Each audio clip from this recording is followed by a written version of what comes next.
MSD podcast, Blade Fear, Part 1.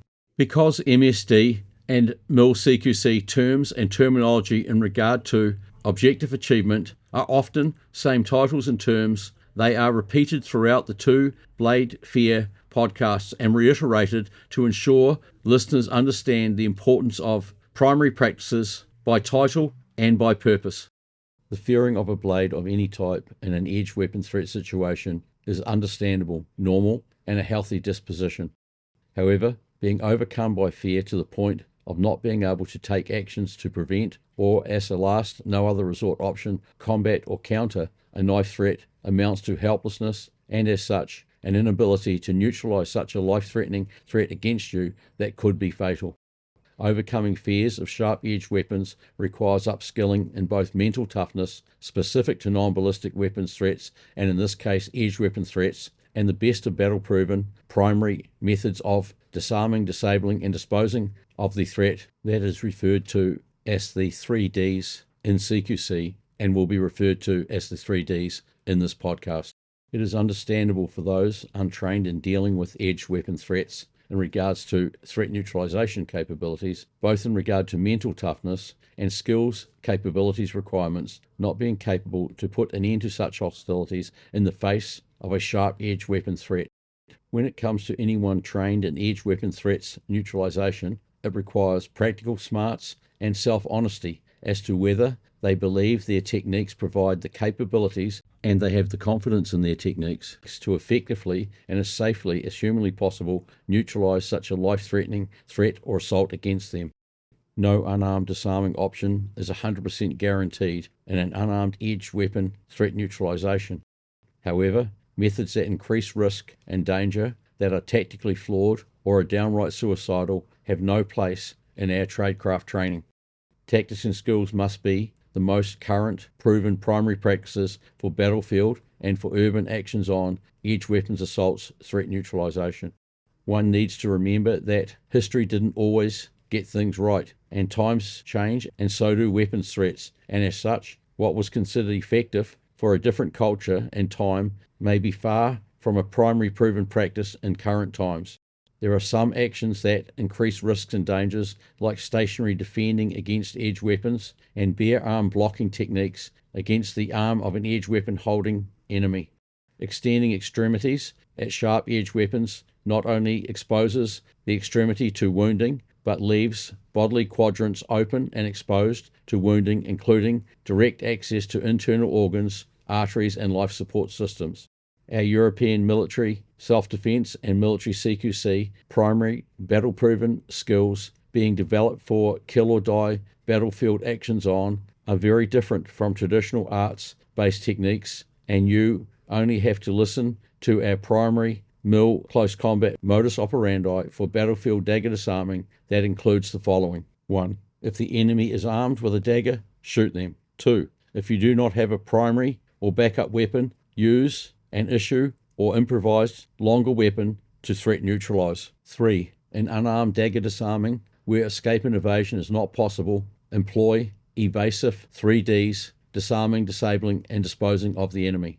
There is nothing traditional or sporting about life or death actions on dagger disarming, and it requires the most current and proven tactics and skills to reduce risk and increase objective achievement outcomes. It is not only the disarming and threat neutralization skills that are important, but all the psychological enhancement and mental toughness training to deal with the factors of facing a live blade in a high-risk threat or actions-on situation.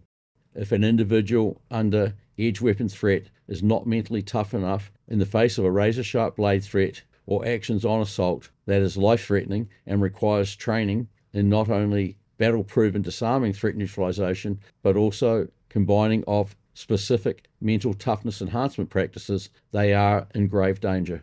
These specific edge weapon threat related reasons, including fear, type specifics, as well as the symptoms, adverse reactions and responses, can vary, but the two underlying reasons for helplessness and hopelessness in the face of a live blade are an inability to overcome fear to enable self-protection, self-preservation, and either not possessing primary trained actions on proven edge weapon disarming skills, or not having the confidence in their possessed techniques capabilities to initiate threat neutralization.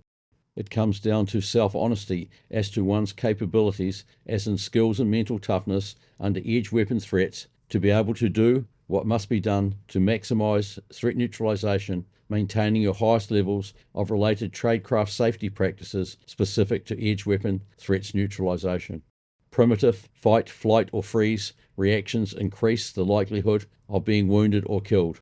Utilizing your primary problem-solving threat neutralization brain power to override primitive autonomic reactions to reduce risk and increase your chances of threat neutralization by means of uncompromising best of threat specific threat neutralization skills combined with armed enemy threat neutralization actions on mental toughness are all part of the best chances of objective achievement. It is important to understand humans are not born combatants, and natural reactions are not about ruthless, unarmed or armed assault neutralization. While natural autonomic reactions can assist in reducing everyday accidents risks and lessening effects of accidents, cunning, foul and deadly violence assaults require specialist and specific tactics and skills to neutralize such threats and assaults. It is, however, important that autonomic reactions fundamentals have commonality with close combat and self-defense tactics and skills, like with flinching and CQC squat crouching, both to different degrees, increasing stability and reducing target mass, opposed to some common traditional based self-defense techniques fundamentals that increase target mass, like with rising arm blocking, which also can affect stability by incorporating a rising stance and extended arms. Extending arms under assault, including weapon assault, is a primitive static fight type reaction and response that has many negatives under assault, including under unarmed assault, leaving bodily targets open and exposed, as well as offering extremities for grabbing, seizing and securing. Such reaching defensive actions against an edged weapon assault not only increase wounding to the tendons and arteries of the arms, but as a result of wounding provide open access to head, throat and abdominal organs, human senses and life support systems. Overriding autonomic reactions by employing brain-to-boot tactics and skills to reduce the effects of violent threats like hormonal dumping, combined with utilizing your higher intelligence lobes of your triune brain to maximize safety and threat neutralization effectiveness are what is required to neutralize foul, deadly assaults. It can be just the thought of the dangers of a live blade in one's mind's eye, or the faced visual picture of the threatening blade and blade holder that can, in an instant, result in a sense of helplessness and hopelessness taking over. It can be a combination of the thought and the visual picture of the edged weapon threat, combined with allowing one's mind to slip into self-doubt of the negative perception type over the required combatant positive threat neutralization mindset. It can be as a result of prior incidents involving a live blade threat or previously being cut, stabbed or threatened with a live blade. It could be in one's past accidentally cutting oneself, or films, news stories with real-life horror accounts of stabbings and killings with edged weapons. It can also be a combination of perceptions, prior observations, situations faced that all stand to weaken one's inner resolve and capabilities to disarm, disable and dispose of an edged weapon threat. Self-doubt can lead to second-guessing, invoking hesitation through confidence interference, preventing threat neutralization initiation.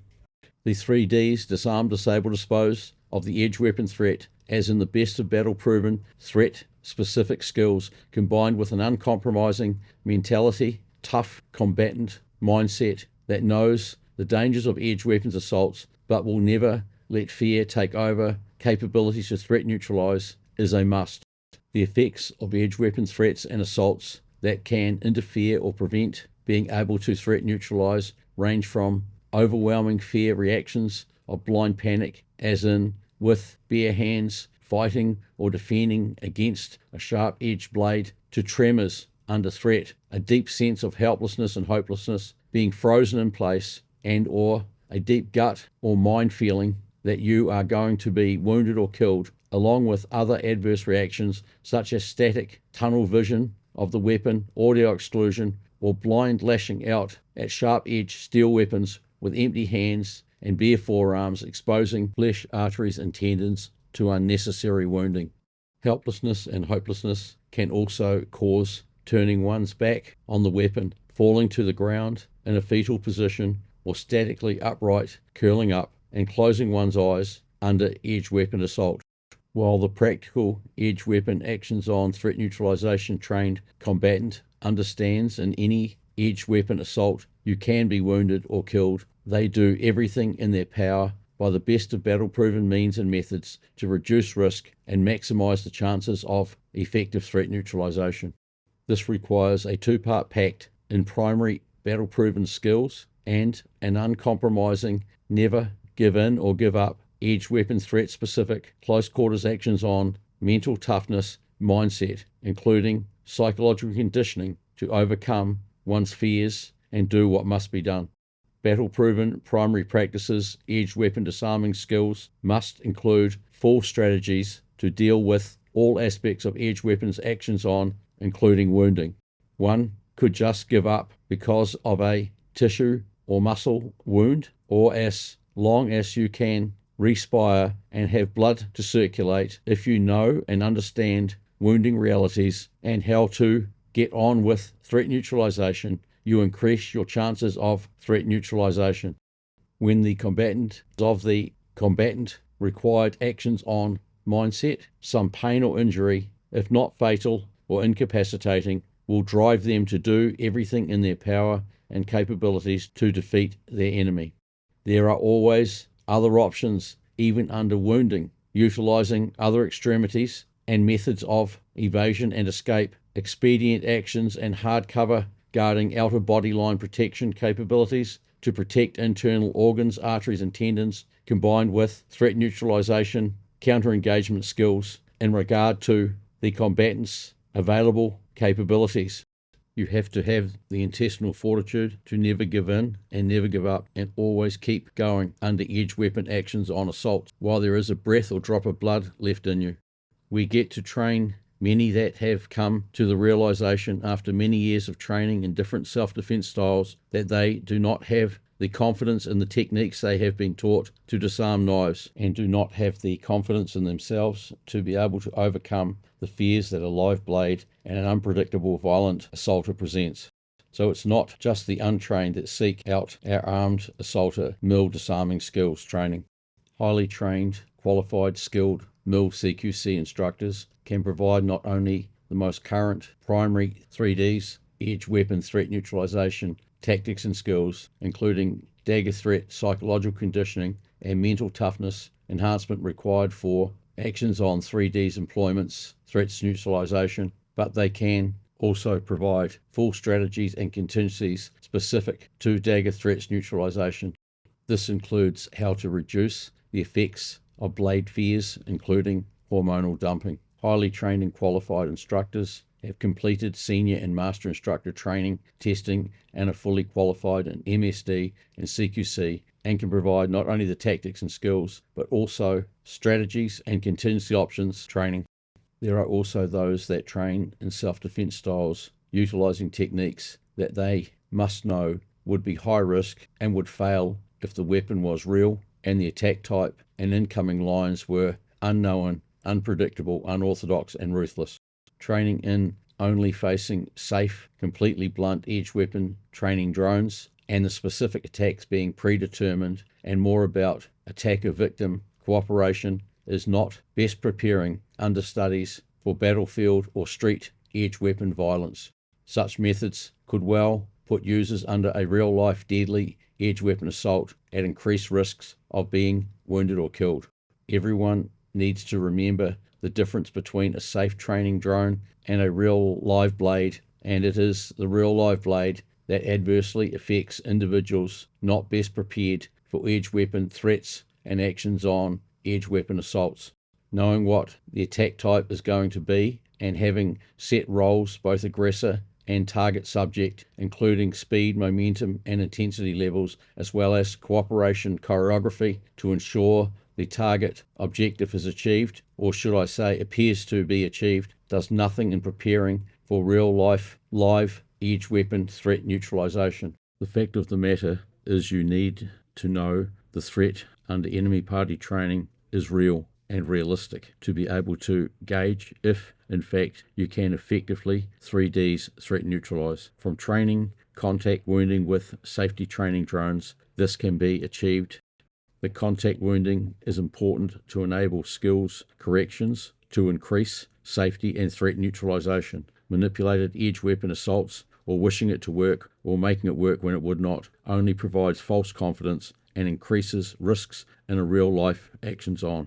Static blocking of a real sharp edge blade with bare forearms will end in wounding or worse, and a practical realist will identify this immediately.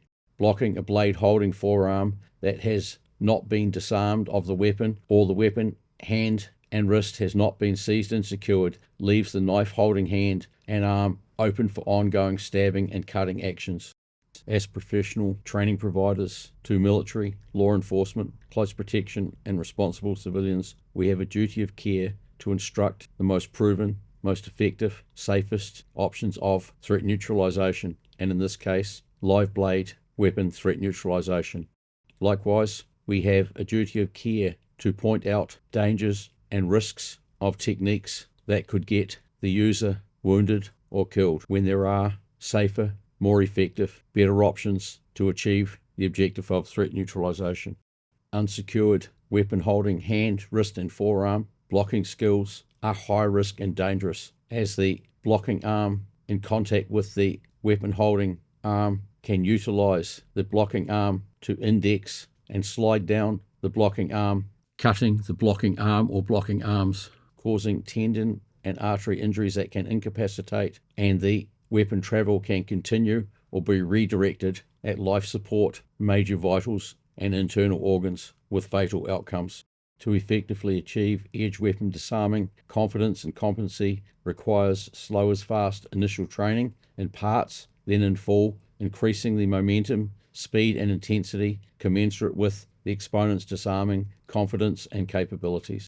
In the words of some of my former MIL master instructors, in war and Western urban violence, there is nothing traditional about assaults, and as such requires the best of battle-proven capabilities to have a best chance of defeating such an enemy, and even then, there are no guarantees, but your chances can definitely be increased. The correct tools and training to best achieve the objective by overkill employment levels and methods are the battlefield, edge weapon threat neutralization, counter-action skills, employments, courses of action. It requires tradecraft, principle-based practices that require the exponent to use them to assess, decide and execute the disarm, disable, dispose tactics and skills to best neutralize the specific edge weapon threat. Having one principle-based primary method of disarming, disabling and disposing of an edge weapon threat of any type or in any incoming line of travel reduces decision-making time, making the decision best practice, both safety-wise and in regard to objective achievement. Predecided, predetermined, cooperative choreography does not best prepare anyone to deal with a potential life-threatening edge weapon assault. I have had countless people make contact asking questions as to if their static knife blocking techniques are what I would instruct them in and if they would work. I ask them, have they ever practiced them against a real blade or a hot or shock blade, and their answer has always been no. I ask them, would you be confident to try your techniques out against a long, shiny, double-edged dagger? And the answer is no. It is important under practical skills training, once exponents have achieved an above enabling level disarming capability under drone disarming, that the enemy peep does their best to achieve contact by means of unpredictable fast actions on, and that nothing is pre-decided or predetermined. Enemy peeps must never assist the exponent by helping them objective achieve, as that equates to false confidence and does nothing in preparing them for the battlefield or urban actions on assaults. They must never aim to miss their target, making their training partner think they have achieved the objective when they have not. When it comes to one exponent being the enemy component and the other the disarming combatant, I have observed the following negative training trait in some exponents in the role of the enemy training partner, ESC, extrasensory cheating as I call it. This happens after they have effectively seen how the skills work and know the evasive directions. They then, as enemy party, aim for where the combatant will evade to, not where they actually are prior to evading. They must understand this is not a game, and real-life edge weapon armed violent assaulters with deadly intentions aim to maim or kill, and they do not aim to miss. Enemy party must aim to contact, retract the weapon as quickly as it extends, and employ multiple thrusts and slashes, trying to achieve exponent edge weapon assault threat neutralization. The effects of shiny sharp edge stainless blades and an unknown violent assaulter combined with an unknown threat type produce truly negative psychological effects on capability to safely and effectively disarm and threat neutralize. Training must be under slow as fast initially and in parts before in full and before incoming momentum, speed and intensity is increased, and shiny sharp edge weapons inoculation tradecraft training must be introduced, as well as the training must be commensurate with the exponent's confidence levels and skills proficiency and competency capabilities. Moving on to shock or hot blades, then dulled edge live blades is the progression required to arm an exponent with best confidence primary disarming capabilities. In our military self-defense edge weapon disarming, options include threat neutralization by means of your primary weapon, backup weapon, or longer non-ballistic weapons like machetes, steel rods, or riot sticks. These non-ballistic longer weapons are employed to attack the weapon holding hand or forearm to cause a disarm, as well as disabling and disposing of the enemy threat. In specific situations, they are employed to target the weapon holder first and then the weapon holding hand if need be. In civilian edge weapon threats, the best means of threat neutralization is by anti-threat preventative means, including avoidance or removing oneself from an edge weapon threat situation. This Blade Threat podcast is primarily about enforcing the importance of enhancing mental toughness, specific tactics and skills required to overcome one's fears of edge weapon threats, and hone one's mental toughness requirements for effective disarming, disabling, and disposing of an edge weapon threat, as well as battle-proven edge weapon armed enemy threat neutralization. I will also point out actions that increase risk and as such reduce one's chances of safely and effectively preventing, combating, or countering an edge weapon threat. Combating in CQC is in reference to attacking an attacker before they can attack you, and counter-engaging is under assault, taking counter-engagement actions to threat neutralize. This podcast tradecraft skill set has come as a result of decades of questions from individuals that have learnt various forms of defense against knives that they simply do not have confidence in. By pointing out what not to do and outlining practices and principles that are based on primary battle-proven objective achievement, this will give those that are interested an insight into what to look for in effective edge weapon disarming tactics and skills, and arm them with knowledge on how to evaluate safety and skills effectiveness. Mental toughness enhancement specific to edge weapons threats neutralization, including the enhancement of inner resolve and intestinal fortitude under such threats, is the foremost required attribute.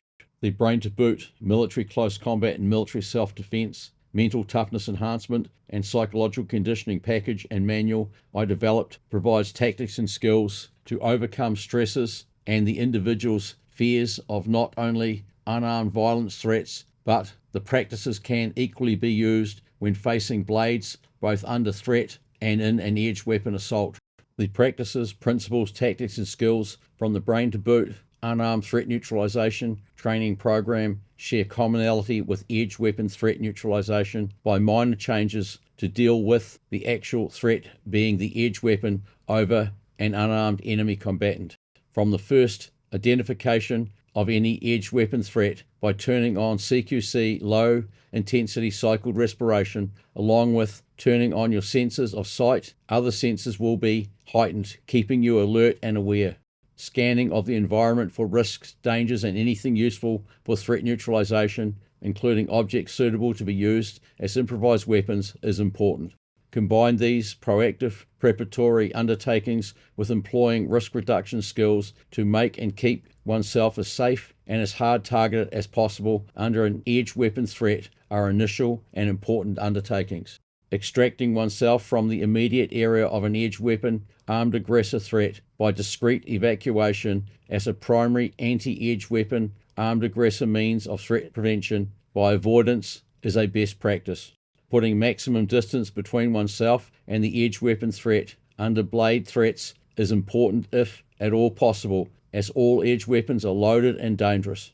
Overcoming fears of sharp edge weapons requires both armed violence specific primary proven threat neutralization tactics and skills training and the threat specific mental toughness and intestinal fortitude enhancement capabilities. Those that don't fear an edge weapon threat and actions on assault are either lying, insane, or deluded.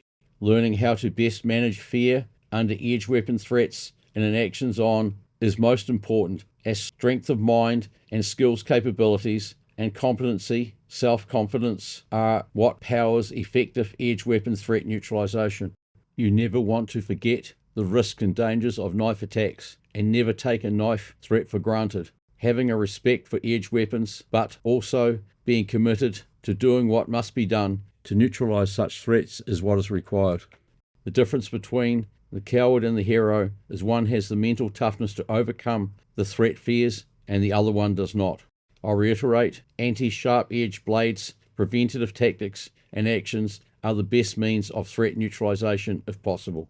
Being able to overcome one's fears and think clearly on how to tactically remove oneself from close proximity to the weapon or in a no such preventative actions available situation, prepare to disarm, disable and dispose of the live blade threat are what the realities come down to. Before I go any further into tactics and skills to neutralize a blade threat or actions on sharp-edged assault, it is important that I cover some of the vital mental toughness required attributes, tactics and skills to overcome the effects of fear of sharp-edged weapons. Make yourself as safe as humanly possible by ensuring you are armed with the best of anti-actions on, preventative tactics and skills, as well as the best of primary proven methods of 3Ds, disarming, disabling, and disposing of an edge weapon armed formidable enemy, as I must. The brain to boot mental toughness enhancement and psychological conditioning for overcoming the effects of fear and stress in the face of violent threats and under actions on assault. Primary principles apply to not only unarmed threats and assault, but also to non-ballistic armed threats, including sharp-edged weapon threat neutralization by anti-actions on tactics and disarming threats neutralization means and methods. There are some tactics and skills that vary slightly from facing an unarmed assaulter to facing an assaulter armed with a sharp-edged weapon, but they are only minor differences. It is important that everyone understands that all knives are loaded and can do grievous bodily harm to them, and there is no place for tactics and skills that are tactically flawed and increase risk of wounding.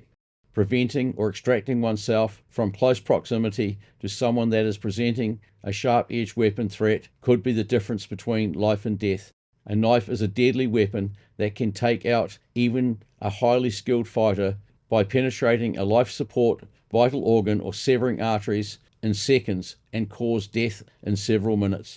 The very deliberate, proactive act of putting distance between yourself and a live blade must be done tactically, beginning with covert or discreet clearing of the immediate weapon threat area. If the weapon holder has not directly targeted or threatened you personally, this is in your favor and must be an indicator that you should discreetly extract yourself in a tactical manner so as not to bring attention to your leaving. Maintain discreet peripheral vision of the knife and do not make eye contact with the weapon holder. If you are not the immediate subject of threats or hostilities, and move in a slow, calculated manner until you are effectively out of eyesight of the weapon holder and can make your way to safety, this should be a priority. The old saying applies: when a knife is pulled, the best range to be in from the weapon is 2 backyards or 2 streets away, while appearing oblivious to the weapon, but keeping it in your discreet peripheral vision, moving in the direction you have decided to be the safest for you to get yourself out of harm's way and to a place of safety as far away from the weapon as possible, is a primary anti-assault best practice. Never make rash or dash movements if you cannot get away that could bring attention directly on you and subject you to an armed chase threat situation. Any time through your peripheral vision of the edged weapon you identify the attention turning to you, maintain your persona of being oblivious to the weapon and weapon holder by casually stopping your movement, or in a slow, confident, oblivious manner, continuing to portray yourself as unaware and uninvolved in any escape or alarm-raising actions. Remember not to turn your direct line of visual attention on the weapon holder, but keep the weapon discreetly in your peripheral vision. Use common everyday actions such as taking a seat, getting food or a drink, checking the music source out if you feel the attention to your discreet exit movements comes on you, and then wait until it is safe to continue your discreet evacuation. Portray yourself as being unaware and simply being in the general area and blending rather than giving up your intentions of getting yourself away from the possible edged weapon threat immediate area. If you cannot immediately get yourself away from the knife holder location, make sure you do not bring attention to yourself, but just appear to be going about your business like you are unconcerned about anything. Put as much immediate distance between yourself and the knife holder if you cannot immediately remove yourself, and put barriers such as furniture between you and the knife holder, making yourself as difficult to close on quickly, and always remember to have fast access to exits if a rapid escape is required. It is important that you understand that not all edge weapons are knives. They could be screwdrivers, bottles, broken bottles, tools, household utensils or implements, anything that could stab or cut, penetrating flesh or internal organs. Regard all such tools, weapons, implements and utensils as being edged weapons and treat them as such. In a threat situation where the attention and focus is turned on you by the knife-armed aggressor, it is better to maintain silence and use natural perceived reactions and responses to facing an edged weapon threat over trying to negotiate and potentially increase risk or escalate hostilities. Maintaining silence and conducting yourself as if you are in shock and too fearful to even be able to communicate, while maintaining a status of being able to assess, decide and execute best and safest options to threat neutralize is important. If questioned by the dagger-armed aggressor as to what you are doing, having a short, clear, believable response like "I need to go to the toilet" is important. Before I end part 1 of Blade Fear, I will include brief content in regard to extremities wounding effects and wounding realities in relation to ongoing 3D's threat neutralization capabilities. Normal human reactions and panic responses are 2 reasons for extremities wounds under edge weapon assaults in my thinking. This is possibly because of a lack of kill zone clearing 3D's capabilities, and under fear, stress and panic deciding to sacrifice the hands, wrists and arms to protect face, throat and torso. Having kill zone clearing 3Ds and the mental toughness required to employ such actions would lessen risk and increase threat neutralization odds. Such threat neutralization requires threat-specific capabilities considerably greater than autonomic reactions. Human basic reactions to aggressive shock actions may well not provide the required high-level intelligence threat neutralization capabilities under edge weapon assault. Untrained human responses can hardly be expected to provide proven edge weapon threat neutralization in a millisecond under a life or death actions on. In regard to wounding realities, based on facts provided by those that have been wounded, the first sensation is a red-hot, sharp burning sensation. This penetration wounding sensation is described as being like being penetrated with a red-hot poker. The incredible human computer and machine on wounding reacts by an autonomic reaction response, dispersing adrenaline and endorphins. Adrenaline provides coping capabilities, including pain masking and physical life-protecting threat neutralization, physical skills, empowering capabilities. Endorphins provide natural painkillers releases that can delay the full extent of wounding pain, aiding in being able to employ threat neutralization 3Ds. This concludes part 1 of the Blade Fear podcast. Part 2 will commence with the next podcast edition.